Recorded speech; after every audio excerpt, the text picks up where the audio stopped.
Hello and welcome to the new installment of Duck Punch Weekly Comic Reviews. I'm your host, Travis Collins, aka Duck Punch, and as usual, we've got 6 books we're going to talk about today. Avengers Prime number 2, JSA All-Stars number 9, Secret Warriors number 18, Secret 6 number 24, Shadowland number 2, and Supergod number 4. As always, we're going to jump right into the thick of things with Avengers Prime number 2 of 5 by Brian Michael Bendis and Alan Davis on artwork. Now, Bendis gets a lot of crap from a lot of people, including me, and he deserves a lot of it. But when he only has a few characters to worry about to tell a story, he's very hard to beat. Now, our 3 heroes, Thor, Iron Man, and Steve Rogers, are still lost in some alternate plane of existence trying to find their way back to each other. Thor is stuck fighting the evil Asgardian Enchantress, Iron Man is captured by ogres, and Steve Rogers is getting very friendly with an elf girl. Then there's everyone's favorite goddess of the dead, Hela. Now, while not as good as the first issue, Bendis is still telling a solid story here. Without the burden of a whole team to worry about, the things that I normally whine about him doing are not nearly as aggravating. Alan Davis puts in a strong work here and somehow manages to balance realism with cartooniness in a way that really works. While I still don't know where this title is going, this is a fun series and fans of the Avengers have no reason not to give this a shot. Up next, JSA All-Stars number 9.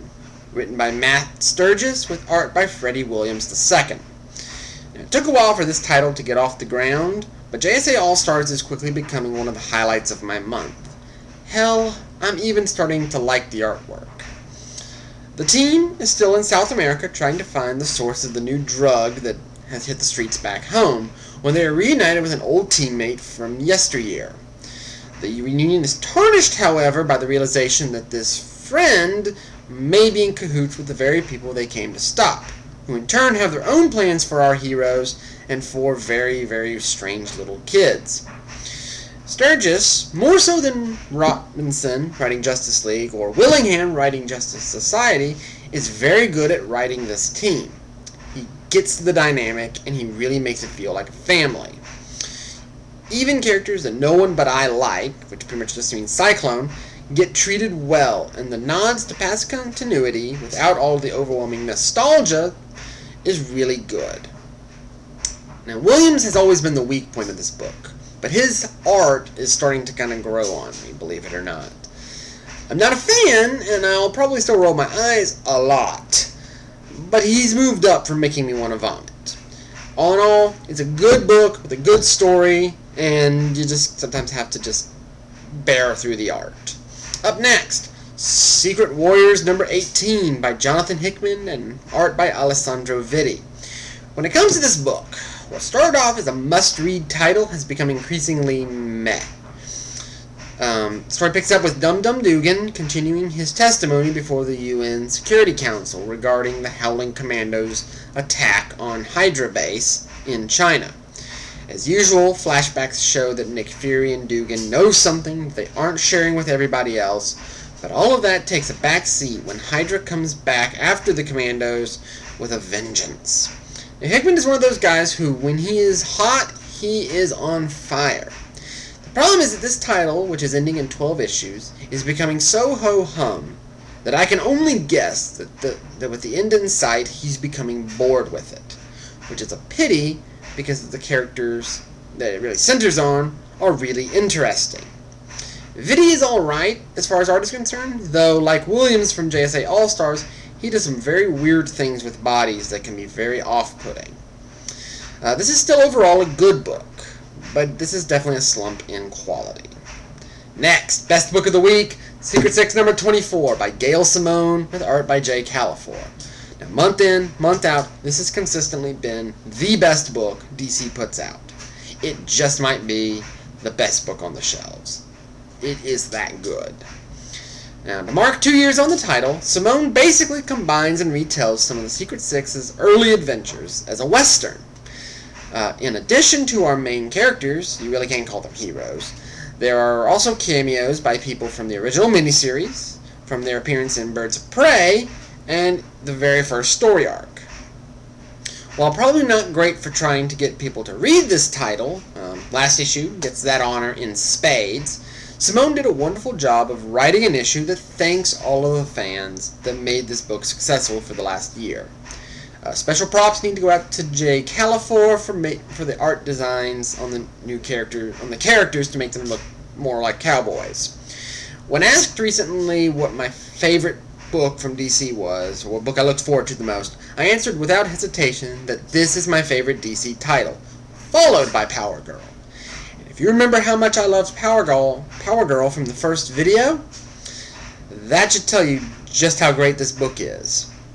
Shadowland number 2. I can't talk today, apparently. Number 2 of 5, by Andy Diggle and Billy Tan on art. Now, I've been skeptical about this entire crossover, especially after the last issue of Daredevil. But at the same time, I really like the character, so I feel like I kind of have to get this.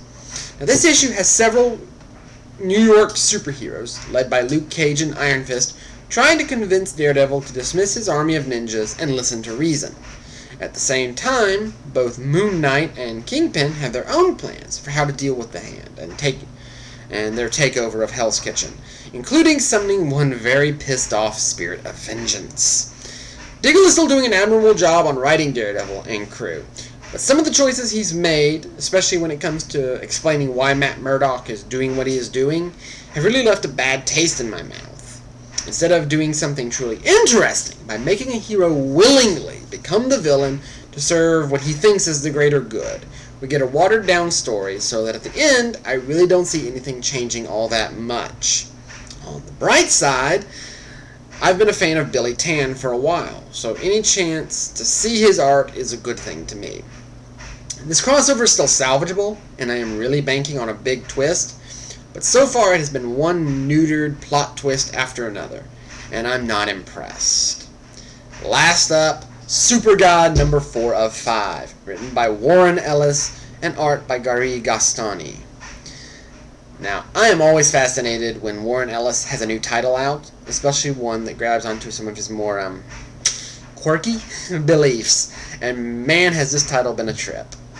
I'm not really sure I can explain everything that happens in this title, in this issue, save that all of the various gods that have been built begin their war against each other, with disastrous results.